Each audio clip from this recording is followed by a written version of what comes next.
So you've been teaching for about 30 years, is it? This is my 30th year here, yes.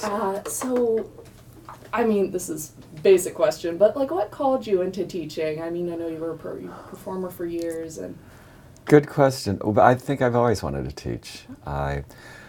When I went to undergraduate school, I had a teacher scholarship that paid my tuition if I would teach for 3 years in Illinois, which I took and did. And I've always loved being in the classroom. I always loved interacting with people and discovering new things. So teaching has always been in my blood. It was my first priority. Actually, that's why I went to New York to start a professional career, so I could have credentials so I could come back and teach. yes, okay. All right, so you're the man in the chair in Jazzy Chaperone. Mm-hmm.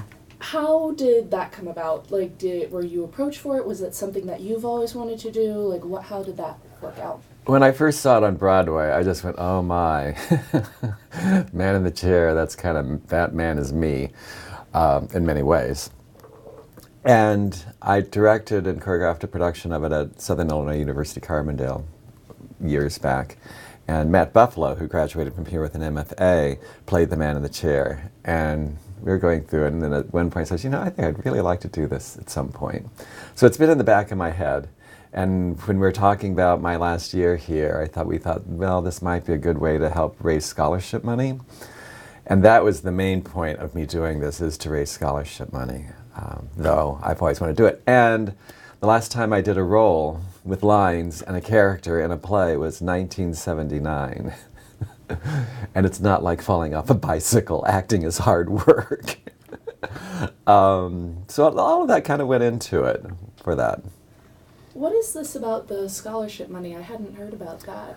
Right, there's going to be a benefit on April 13th. Generally Thursday is a preview night, but it's going to be a special benefit, and all the money will go to scholarships.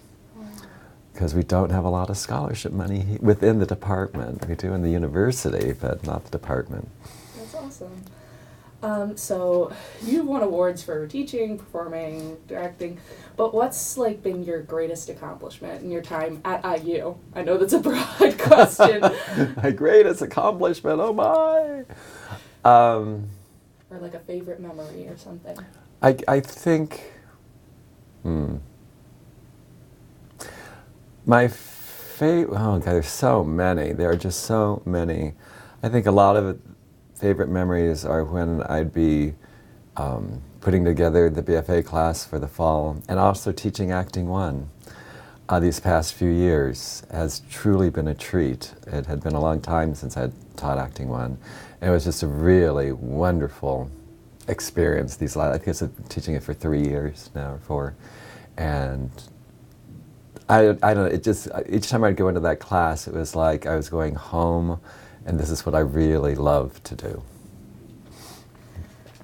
So, again, a broad question, but what kind of legacy or memory do you want to leave behind once you're finished here at IU? See, be seen. I guess the legacy I would leave is that the passion for art just keeps growing within this department, within this university.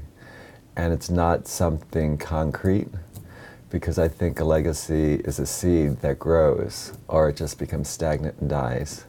So I just want everyone to run with it and be great. So what are you most looking forward to? I know you don't have a lot of time left, but what are you most looking forward to in like your remaining time at IU? Yeah, the countdown is just a few weeks. Getting through Drowsy Chaperone, that's what I'm really looking forward to. Closing night. And I just to say goodbye.